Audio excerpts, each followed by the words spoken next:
Son las de aquí. Vamos a comenzar con el coloquio de Gaua, que es, no sé, es especial evidentemente por ser una película hecha por Paul, que es de aquí, evidentemente, pero por otro lado es como que la primera película que proyectamos en Cinemastea aquí también es muy, muy guay, ¿no? O sea que nada.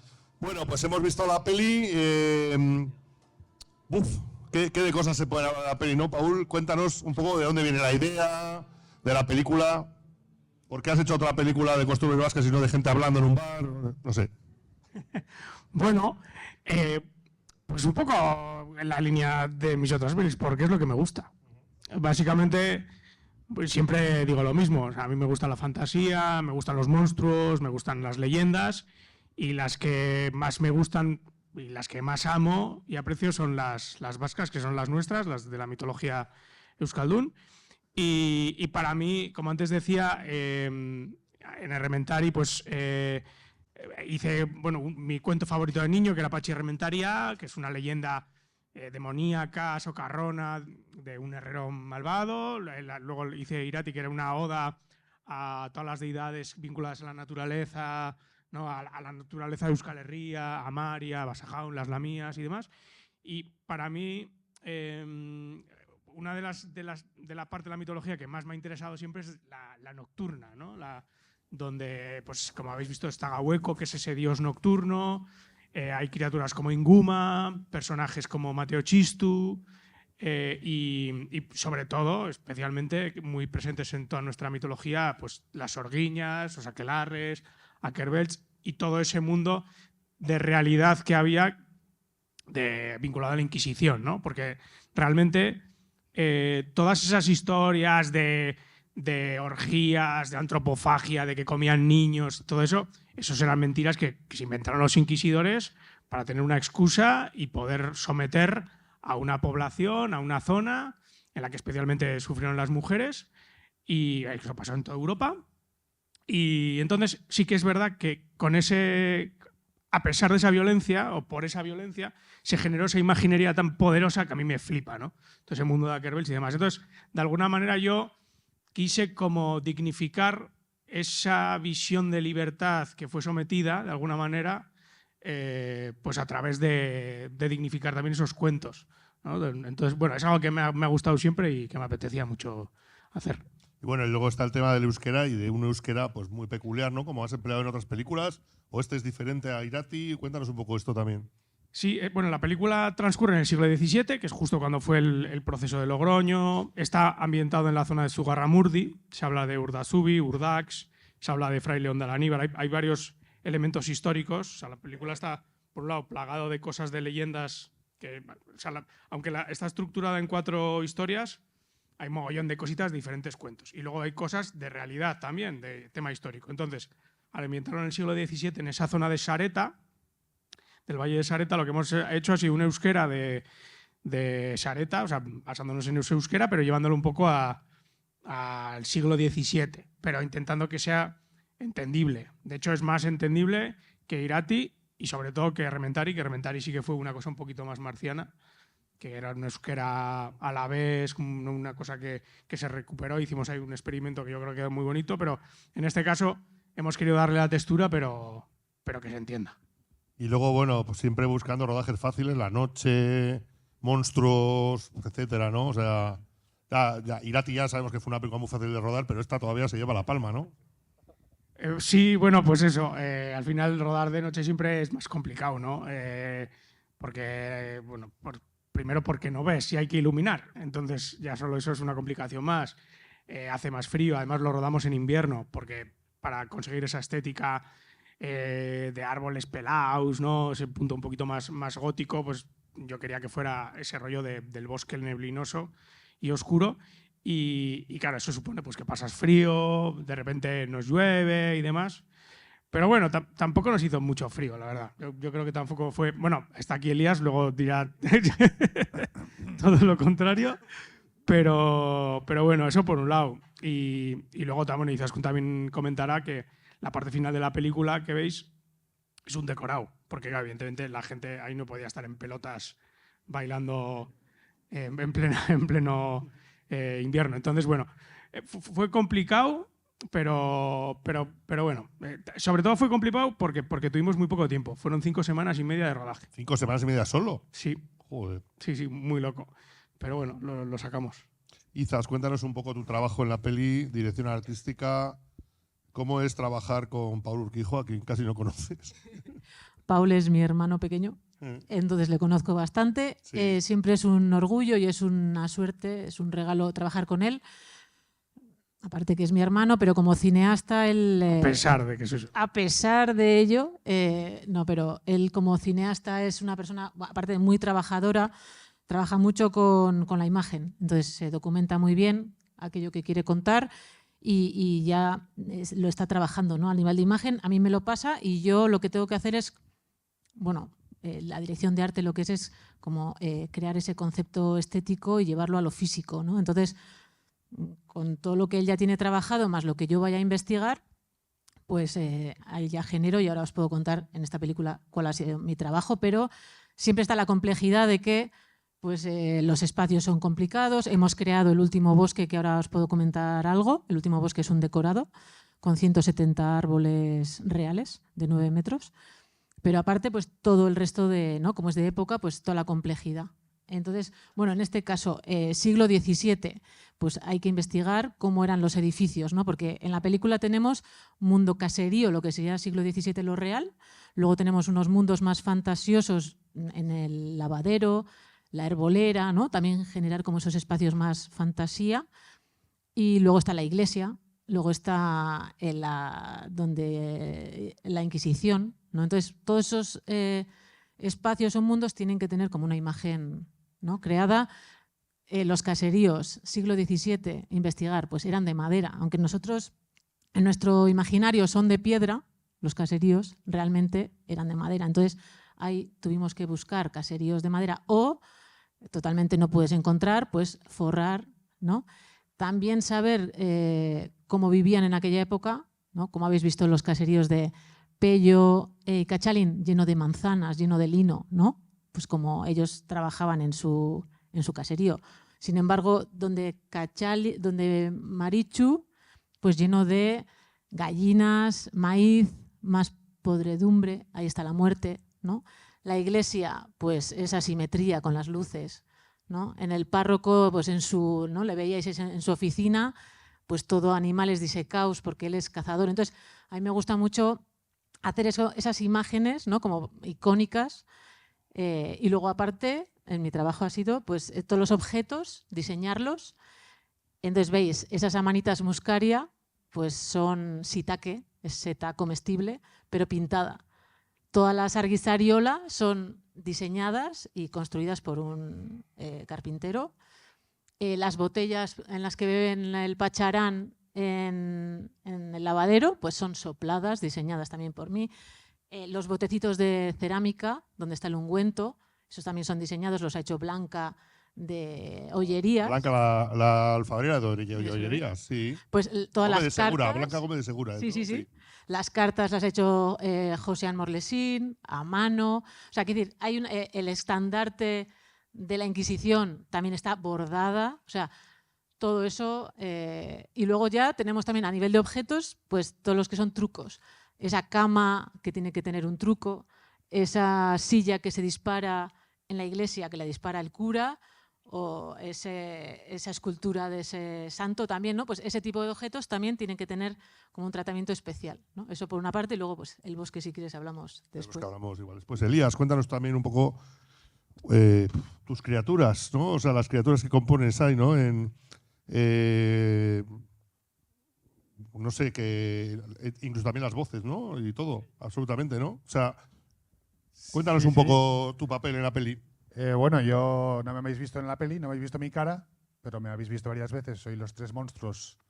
Pues los tres son muy diferentes, el acercamiento a cada uno de ellos será muy diferente. Por ejemplo, Gaueco, como su nombre dice, es la noche. Entonces queríamos que fuera como un ser, una presencia como que está cazando, ¿no? Está buscando algo que ha entrado en su territorio y esa presencia no quiere que Cachalín en este caso esté ahí. Entonces pues había que hacer mucho ejercicio de cómo andar, cómo acercarse, cómo pararse.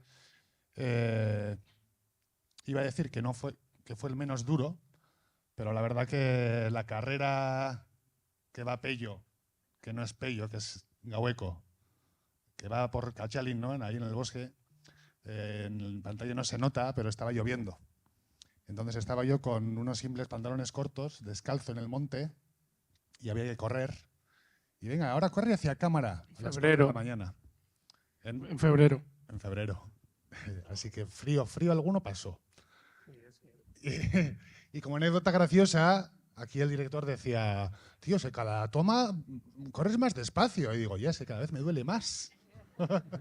No, iba descalzo por un camino con cantos rodados y así. O sea, Sí, fue sí, jodido. con palos, con hojas y todo así, muy, muy gaueco. Luego Inguma era diferente, ¿no? Inguma sí que simboliza más la podredumbre, la muerte, la propia maldad, la envidia, todo lo peor que puede simbolizar un ser humano, ¿no? Entonces sí que queríamos que fuera un ser horrible, horrible de verdad, o sea, de que le veas y te dé asco, ¿no? Es un viejo decrépito, envidioso, maltratador. Entonces ahí sí que fue un trabajo muy físico. No solo aguantar todas las horas de maquillaje, sino luego, claro, subirte encima de la cama, que tenía un truquito ahí. Tenía Erika Marichu, estaba tumbada, pero como recostada. Entonces aquí encima tenía un tramánculo de metal y luego unas piernas fake, ¿no? Que las tiraban con unas poleas o no sé Unas cómo era. piernas de marioneta. Entonces yo tenía un espacio para apoyarme en ella, una cosa así. Entonces ya solo el equilibrio de estar encima de ella, de cuclillas. No, ahora levántate, ahora no sé qué, ahora tal, pues era curioso. Y luego a Kerbelt, pues ese sí que fue el más duro. A Kerbelt fueron 7 horas de maquillaje, una cosa así. Y claro, eran varias piezas, iba en zancos, no veía absolutamente nada. El caso que me ponía en la cabeza de la Kerra pesaba unos 4 kilos. Y claro, ahora avanza hacia cámara. Y yo para allá. No, que la cámara está aquí, ya ves que no veo nada, tío. Y pues así, ¿no? Pero bueno, pues aventuras. La verdad que yo agradezco muchísimo la confianza que puso Paul sobre mí. En cuanto me lo ofreció, no tuve ninguna duda. Para mí es un absoluto honor encarnar estas criaturas y trabajar en un proyecto de este calibre. Así que, bueno, y trabajar con tan grandes profesionales. Así que nada, eso, es que ricasco. Un aplauso para ellos y ella.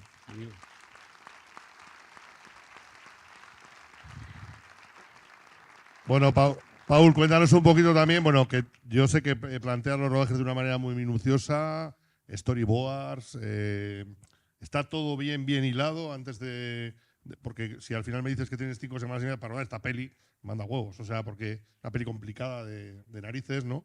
¿Lo tienes todo bien atado, bien preparado?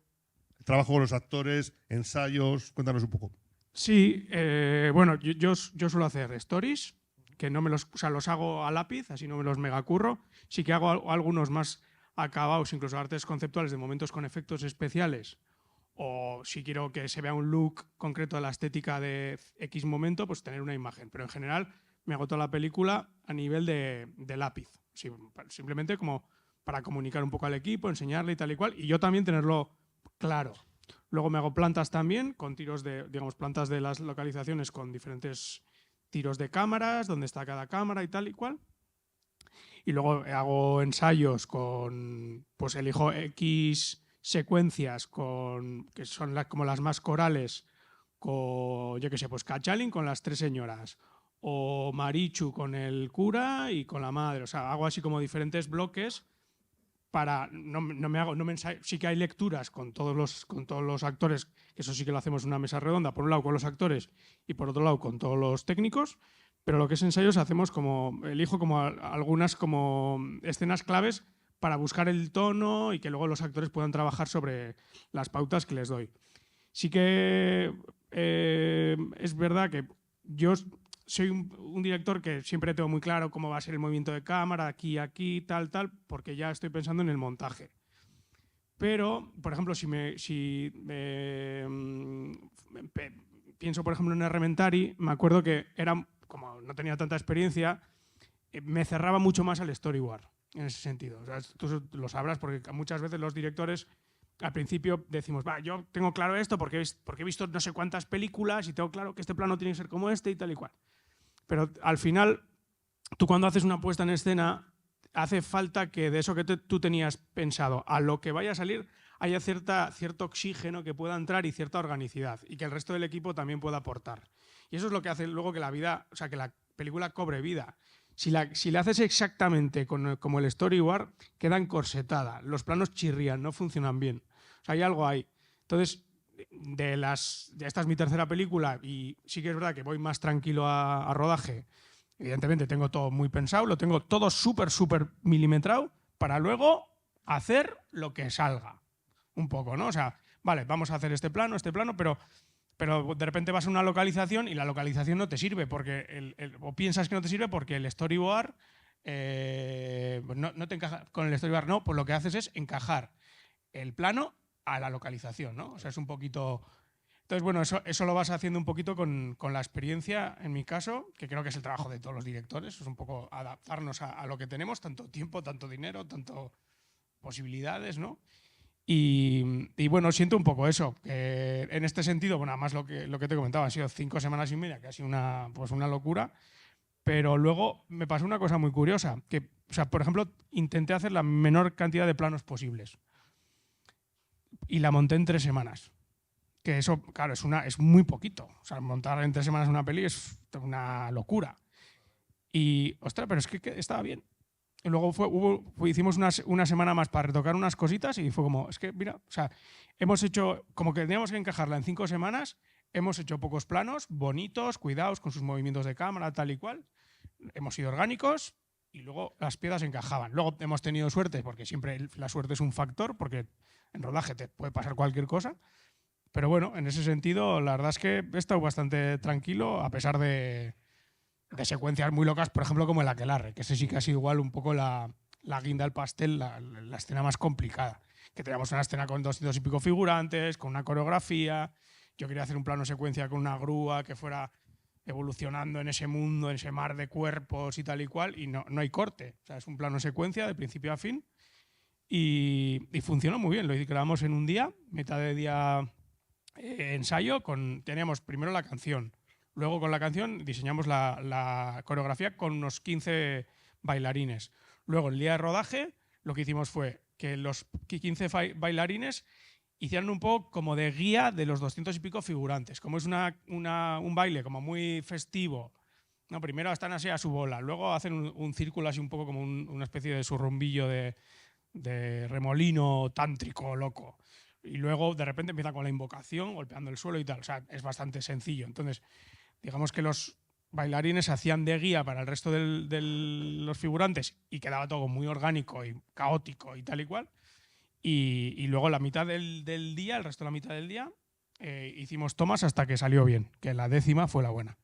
Entonces, bueno, y hacerlo en un único día es la hostia, ¿eh? O sea, es un plano muy complicado. Pero bueno, lo sacamos y bueno, a pesar de eso, pues no sé, la verdad es que he estado muy, muy a gusto en rodaje. Siempre puteado porque te falta tiempo, pero a pesar de eso, bien.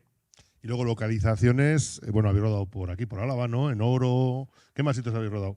Mira, aquí en Álava hemos rodado en Oro, sabéis, ¿no? El monasterio de Oro, esa es la iglesia. Que por cierto, gracias al párroco, a Carlos, que es un grande, no sé si le conocéis, pero es un amante de la mitología. Es muy difícil rodar en iglesias porque siempre, aparte de mis pelis, que si pareces que eres un satánico, hay disparos y no sé qué, no sé cuál, que yo no soy satánico. Me gusta, el diablo me cae bien y Cristo también, pero también me caen bien el resto de los dioses y demonios, así que bueno, cuanto más feos mejor. Pero el tema es que es muy complicado rodar en iglesias y en este caso, como a Carlos le gustaba mucho la mitología, reconoció el cuento de Mateo Chisto y dijo, hostia, si es Mateo Chisto, si es que en el Gorbea tenemos un cuento igual. Entonces él se animó y nos dejó. Pero luego hemos rodado también en Letona, el lavadero, está aquí en Letona, al lado de Gasteiz. El bosque donde se enrollan las dos chicas, Cachán y Marichu, eso es Albertia. ¿Sabéis? Ahí el alledo ese bonito que hay con... Por Legutiano, por ahí, ¿no? Sí, arriba, donde está, más o menos por donde está la escultura, hasta los Gudaris por ahí, pues en esa zona. Luego, el bosque de noche es Articucha, que eso está en Guipúzcoa. los dos caseríos. Uno es Igartubeiti, que es un museo lagar que está en Guipúzcoa. El otro está en Orozco, el de Marichu por fuera. ¿Y qué más me dejo? No sé. Bueno, más o menos con eso yo creo que es... y bueno, al final ya sabéis, el cine es un Frankenstein. O sea, haces como diferentes localizaciones. Se supone que en la ficción todo eso sucede en la zona de Xareta, en Sugarramurdi, pero luego pues, se ha hecho en diferentes zonas de Euskal Herria. Izas, cuéntanos un poquito todo el tema del bosque, que me has ya adelantado alguna cosita antes, ¿no? Del bosque real, el bosque construido. Cuéntanos un poco, porque eso es un proceso bastante importante. Sí, la cosa es, bueno, lo que contaba Paul de poco tiempo, aparte a nivel de presupuesto también muy limitado, entonces todo eso corre en contra nuestra. Yo tuve 8 semanas de preparación, significa que yo entro en la -8, pero mi ayudante entra en la -7, la siguiente en la -6, mi equipo de montaje de construcción en la -5, quiero decir, tienes muy poco tiempo, entonces no puedes construir todo lo que tienes que construir antes de, cuando llega el primer día de rodaje, tú todavía te quedan un montón de cosas, ¿no? Y tienes que ir compaginando, montar, desmontar, construir. Tuvimos que, bueno, esta película lo que decía, ¿no? Era como los caseríos y un bosque. Y entonces, el bosque siempre tenía que estar presente, pero cuando estábamos en los caseríos, en el lavadero, ahí no hay un bosque. O sea, sí hay un bosque alrededor, pero no hay un bosque que vemos en la película. Entonces, todo ese cacho de bosque que vemos en primer término con los caseríos de fondo, con el lavadero de fondo, esos son de mentira. Entonces, llevábamos siempre un camión con 4 árboles falsos que habíamos construido en el taller y un montón de ramas, un montón de arbustos. Entonces, eso ya era como el kit bosque, ¿no? Eso siempre tenía que estar por si acaso. Pero luego, aparte, en la película al final, el bosque que vemos, la Aquelarre, que grabamos en 4 días, ese es un plató. Está en Oiartzun, en Cinealdea. La cosa es que no puedes rodar esos fuegos, esa gente desnuda en un bosque, en un hayedo lleno de hojas, ¿no? Entonces era el reto y para mí era como lo más mágico cuando leí el guión era eso, ¿no? Vamos a hacer un bosque. Pero claro, en el mundo ideal un bosque así lo construyes en 3 meses y es una maravilla. Pero claro, no, te dicen, no, tú tienes 8 semanas de previa, vas montando, desmontando el resto de los decorados y luego vas a tener 2 semanas para montar ese bosque al final. Pero encima no vas a poder entrar en ese bosque antes. Tienes 2 semanas para montar. Desde el primer día que pones un pie hasta 2 semanas y luego ya empezamos a rodar. Entonces fue como todo súper calculado, también como yo siempre digo, un ejercicio de fe, de decir, lo vamos a hacer, ¿no? Pero realmente a veces, o sea, yo hablé con un montón de gente que son gente muy buena, que controla de decorados de cine, pero cada uno me decía una cosa. Entonces al final yo vi que era cuestión de que nosotros teníamos que buscar la manera mejor para nosotros. En 2 semanas, pues fui en Murguía a un vivero que hay allí en Murguía, Cresme, y cogimos, bueno, elegí uno a uno, 172 hayas, hay diferentes estilos, árboles de 9 metros. Bueno, pues en este decorado de 1.800 metros cuadrados que está en Oiartzun, hicimos esta plaza, bosque, colocando, nos trajeron los árboles, los pusimos de pie con sus raíces en macetas.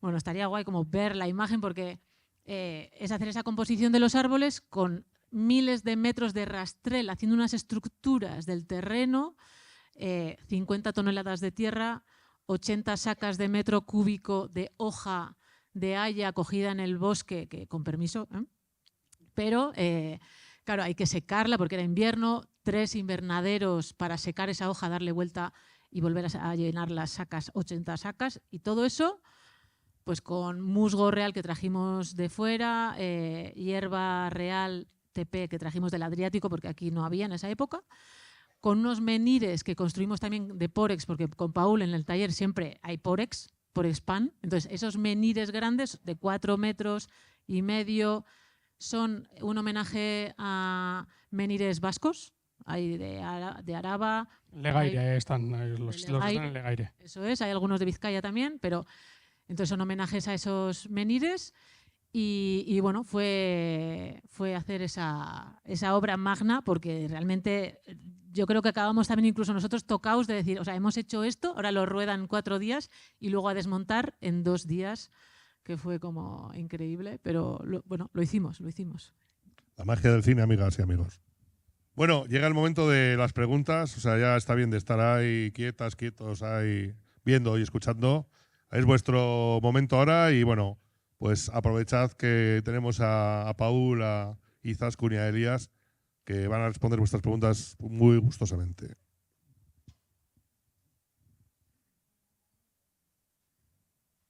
Oye, tanta gente se ha quedado, alguno preguntará, ¿no? No, sí, pero también aprovechar, que es que joder, esto no se tiene todos los días.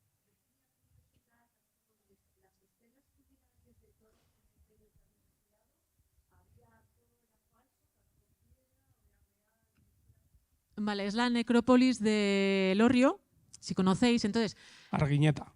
eso es. Entonces, toda la plaza central allí en realidad es un césped verde con un árbol real y todo lo que son las tumbas están alrededor. Y luego hay como una especie de vallado de piedra y tal, ¿no? Pero todo el centro, donde están todas estas estelas que parecen de piedra, de madera, todo eso es diseñado. Entonces, son dibujadas una a una, construidas de pórex o de madera o de hierro, también alguna teníamos. Son un montón. Esas no las he contado. Sí, todo ese centro que actualmente es hierba, pues esos sí que son falsos. Y eso fue, por ejemplo, un trabajo que me gustó mucho hacer porque es una cosa muy extraña ponerte a observar lápidas, diseñar estelas, ¿no? ¿Quién hace eso, no? Entonces, pero es un trabajo al mismo tiempo muy bonito, para mí muy delicado. Pues me fui al Museo de San Telmo, porque en este trabajo que tienes que, ¿no?, hacer un montón de documentación, pues una de las cosas, por ejemplo, las arguisariolas también en San Telmo tienen un montón. Entonces, pues eso, me fui a San Telmo, en Donosti, y pues fotografiaba, medía las estelas, pues yo también tengo que saber la medida real de esos elementos, ¿no? Entonces, con eso se iba haciendo luego los diseños, sí. Pero también diré, por ejemplo, para encontrar caseríos o para saber cómo eran los caseríos, también hablé con arquitectos. Yo de ser soy arquitecta y tengo amigos también arqueólogos, y entonces también hablé con gente especialista en esto, pues para saber cómo tenían que ser los caseríos y ese tipo de elementos también. José Luis, ¿tenías por aquí alguna cuestión? Lo primero decir que me has dejado obnubilado. Todavía estoy digiriendo la película entera y necesitaré más tiempo para digerirla. Y es una satisfacción también ver que ha sido como una escala la tuya.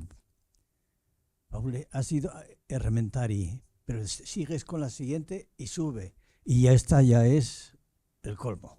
Esta es el colmo. No sé cómo va a ser la siguiente, pero va a costar aún más, aunque tú eres capaz de sacar la cuarta, aún mejor aún. Y me alegra mucho también el que por fin en un festival como el de cine, también de la Semana de Cine Terror de Sitges, ahí estás con el primer premio, mejor película, con el premio a mejor dirección. ¿Qué más tiene? Tiene los efectos especiales. Sí, eso fue en Molins, sí. En Molins de Rey, sí. En Molins de Rey. Sí. En Molins de Rey. Tiene los efectos especiales, o sea, y otro más. Y la música, por cierto, se merecía otro. La música de la película es genial, o sea, también se merecía otro premio. Así que mi opinión es que muchas gracias por haber abierto este Cinemastea tú con este peliculón, así como suena, con este peliculón. Animarte a que sigas visitándonos en el Cinemastea y que sigas haciendo cine y que ojalá pues esa trayectoria tuya no baje. Pero de verdad te digo, o sea, estoy todavía, no sé, metido en la película y habría mucho que hablar, por ejemplo, pues lo que es todo lo que se cuenta en la película, el mundo de la Inquisición, como tú dices, de la figura del cura, ¿no? O sea, hay tanto que hablar, pero es un mundo real que que sabemos que se ha vivido de la leyenda, pero no de la leyenda real, sino de la leyenda inventada de lo que nos ha hecho lo que hizo la propia Inquisición con el tema de las brujas. Pero al menos lo he visto todo resumido muy bien en esa película. Y me gusta también, por supuesto, ese final de las dos mujeres. Al fin acaba siendo una historia de amor también. Hay que darle un aplauso muy grande a Paul, por supuesto, y a todo el equipo, pero también a José Luis, porque ellos han inventado el mundo de Gaua, pero José Luis se inventó este festival hace 42 años. Cuidado, que también es importante. Bueno, ¿alguna cuestión más por ahí tenéis? Se acercó el micro, ¿eh? Sí, allí arriba. Espera, que te llevan el micro, que si no, no se oye. Sonia, vas a hacer deporte hoy, pero que bien. Y encima Sube, con baja, tacones. sube, baja. Una vez que me pongo, mañana playa. Bueno, Sorionak, a Paul y a todo el equipo. Es la segunda vez que veo la película y me ha gustado mucho más que la primera. La verdad es que he cogido muchas más cosas. Y me gustaría saber, a ver si la historia de, a ver si las protagonistas principales, Marichu y Kachalin, existieron de verdad. Así que.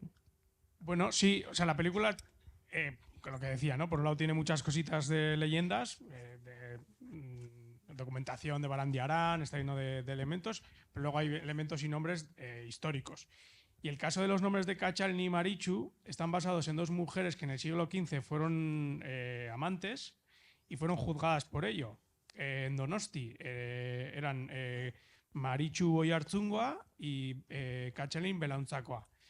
Y aunque no es coetáneo, porque la película transcurre en el 17, quise hacer un poco ese guiño a esas dos mujeres, ¿no? De alguna manera. Y ya te digo, luego hay otros nombres también. Fray León de Araníbar, que fue el que vertió la mentira en la zona de Zugarramurdi. Se habla del proceso Logroño. A Pello, por ejemplo, le dimos el nombre de Pello por la canción de Mico en la boda de Oh, Pello, Pello, que trata sobre una mujer que no para de trabajar y su marido le putea, no le deja dormir. Bueno, ahí siempre hay esos pequeños guiños, ¿no? Pero sí, en el caso de Marichu y Kachalin está basado en esas dos mujeres que fueron injustamente juzgadas en el siglo XV. Tenemos otra pregunta. Muy bien. Bueno, ha sido impresionante. Es que ricasco y sorionak. Yo quería hacerle una pregunta a Izas. He tenido el privilegio de ver todo ese material que has preparado y que preparaste para la película. ¿Cuál es ese material que no quisieras volver a repetir? ¿Cuál es ese que no te ha dejado dormir de todo lo que has hecho dentro de esta película? Pues diría que, es que no sé, porque un bosque lo volvería a hacer, como ahora ya sé hacerlo. ¿Sabes? Porque normalmente lo difícil es saber, luego tener el tiempo.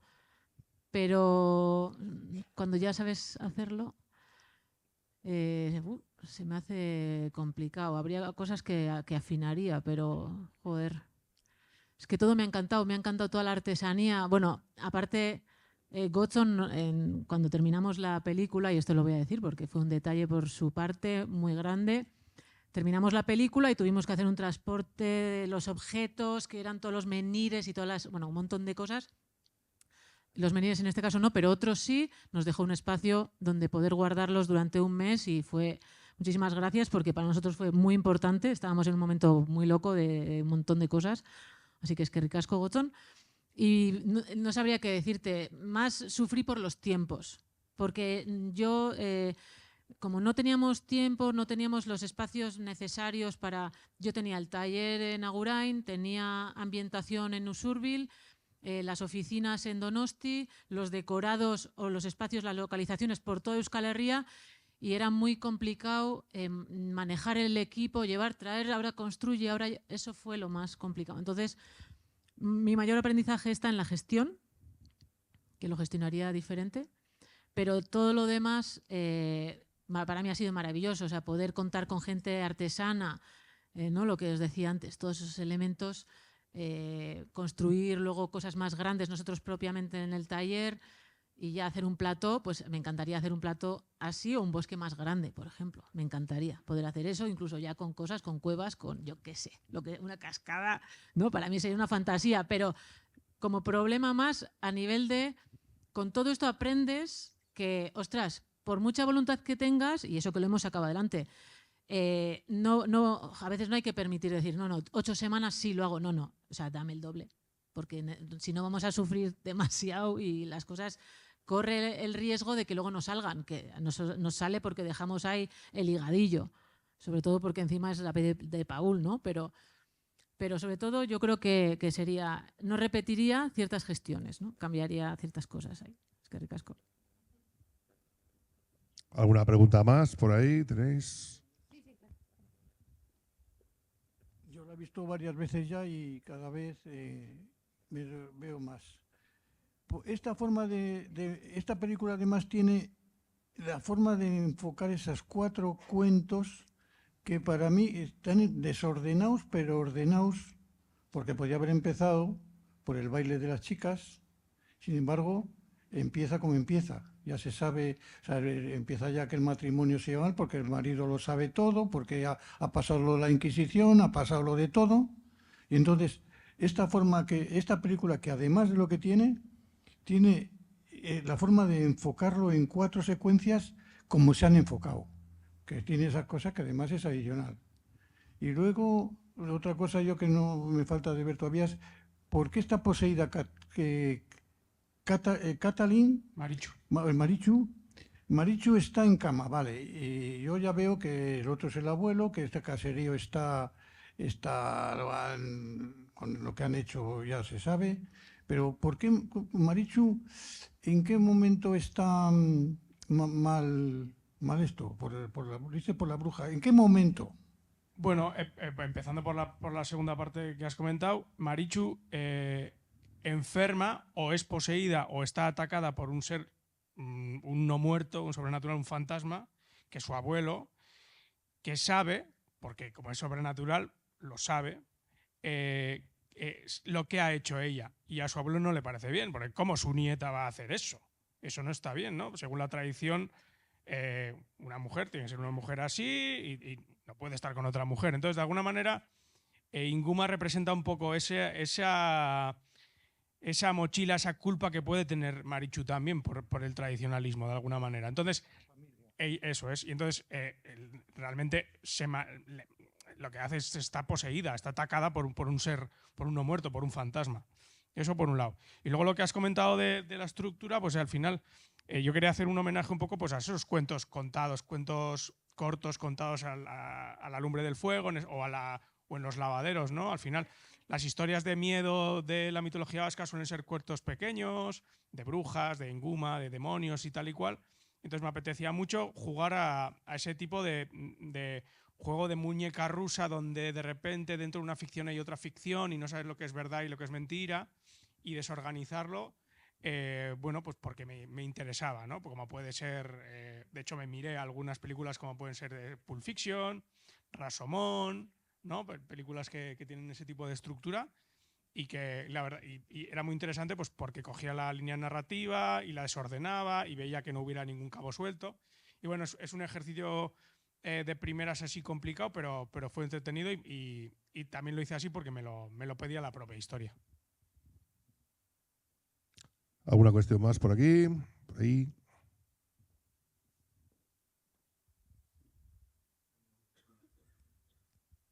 Kaixo, Arratsaldeon.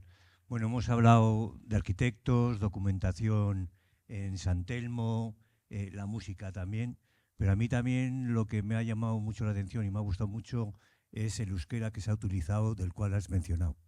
Un euskera muy navarro, con esa eras y así.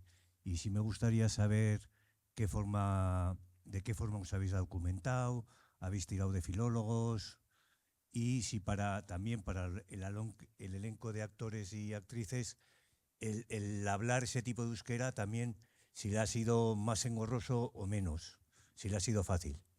Bueno, a ver, nunca es fácil, pero tenemos actores muy buenos. Además pasa una cosa en Euskal Herria que es que como los diferentes euskalkis están tan cerca uno de otro, ¿no? Un vizcaíno escucha a un guipuzcoano, de un navarro, ¿no? Todos sabemos cómo es. Entonces, los actores son muy buenos adaptándose a otros euskalkis. O sea, es algo que tienen ya los propios actores vascos. Eso ya pasa. Pero, en este caso, hicimos este euskera del siglo XVII. Para eso, yo siempre cuento con Gorka Lazcano, que es profesor de euskera y es un amante del euskera, y siempre trata este tema con muchísimo respeto, con muchísimo cuidado, porque claro, en Euskal Herria todos somos filólogos y historialaris, ¿no? Entonces siempre te viene alguien a decirte, el ergativo, aquí ser, ¿no? Todos somos un poco policías talibanes del euskera y de la historia. Entonces, para eso Gorka es muy cuidadoso, habla con muchos filólogos y habla con gente que habla ese tipo de euskalki y demás. Y luego además me gusta tenerle tanto en los ensayos como en rodaje para que sea el coach del euskera. Entonces, si a alguna actriz o actor de repente se les escapa una Z o una S, él le salta la alarma y ellos además lo agradecen mucho porque hay alguien que está velando porque ese euskera suene bien y que esté bien, ¿no? Entonces, bueno, es algo que intentamos cuidar siempre en la medida que podemos. No siempre se puede, pero bueno, yo siempre he sido bastante cabezón con eso. Si me permitís, está muy guay Gorka Lazcano lo que hace, que es después de que has hecho y dando el corten, o estamos en pausa, viene y dice, oso son de Indosu, oso son de Indosu, paña, y ya te la suelta. Entonces está guay, porque encima siempre es muy respetuoso con todo el mundo y muy así. A ver, aquí, una pregunta aquí.